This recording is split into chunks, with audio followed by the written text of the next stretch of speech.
Tata just diesel variant Quadrajet இன்ஜினில் கில்சபிளில் மேய்க்கிறப்ப pedal கீழே போயிடுது, எந்த கீரை வேலை செய்ய மாட்டேன்னு சொல்லி கஸ்டமர் கம்ப்ளைண்ட் சொல்லி நம்ம கேரேஜுக்கு எடுத்து வந்தாங்க.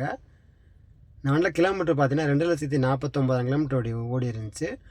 வண்டி ட்ரையல் பண்ணி பார்க்குறப்ப அதே மாதிரி தான் இருந்துச்சு, பெடல் கீழே போயிருந்துச்சு, எந்த கீரை வந்து ஃபங்க்ஷன் ஆகலை. இது எதனால் வரும்னு பார்த்தீங்கன்னா கில்ஸு சிலிண்டரில் வர்றது எதோ ஓரிங் போய் கீரை பிரேக் ஆயில் லீக்கேஜ் ஆகிருந்துச்சுன்னா இந்த மாதிரி கம்ப்ளைண்ட் வரும். அது மாதிரி கஸ்டமர்கிட்ட சொன்னோம், எனக்கு கில்ஸு சம்மந்தப்பட்டது எல்லாமே மாற்றி நல்லா நீட்டாக கொடுங்க அப்படின்னாங்க.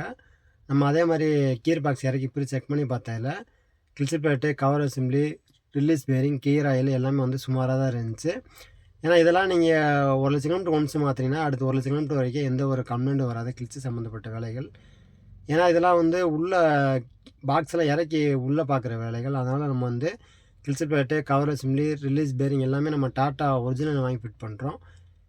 இது எந்தெந்த வண்டி சேருன்னு பார்த்தீங்கன்னா Vista, Monza, tata bolt, tata just எல்லாமே வந்து காமனாக வரும். இந்த மேலே வர சிலிண்டர் மட்டும் ஜஸ்ட்டுக்கும் விஸ்டாவுக்கும் வந்து மாறும். அதனால் நம்ம அதை மட்டும் மாற்றி போட்டுக்கலாம்.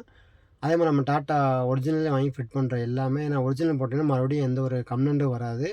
இதே நீங்கள் வேறு மேக் எடுத்திங்கன்னா டாட்டா விட வேறு மேக் தான் ரேட்டு வந்து ஜாஸ்தியாக இருக்கும்.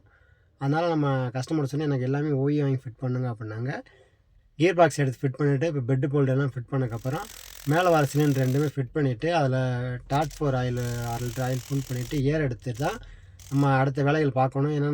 ஏன்னா நம்ம ஏர் எடுத்ததுக்கப்புறம் தான் சிலிண்டர் வேலை செய்தா உள்ளே கரெக்டாக அந்த ஸ்டெப்பில் உட்காந்துருக்கான்னு பார்த்ததுக்கப்புறம் தான் அடுத்த ஃபிட்டிங் போட்டால் தான் கரெக்டாக இருக்கும். அதே மாதிரி கியர் பாக்ஸ் ஆயிலும் 2.25 ஆயில் ஃபுல் பண்ணிவிட்டு வண்டியை ஒரு 10-15 கிலோமீட்டர் ஓட்டி பார்த்துட்டு கஸ்டமர்கிட்ட கொடுத்தோம். கஸ்டமர் சாட்டிஸ்ஃபைடாக இருந்தாங்க. இந்த வீடியோ பிடிச்சினா நம்ம சேனல் லைக் பண்ணி ஃபாலோ பண்ணி வச்சுக்கோங்க. கார் சம்மந்தப்பட்ட நியூஸ் NK மோட்டார்ஸ் கால் பண்ணுங்கள். தேங்க்யூ.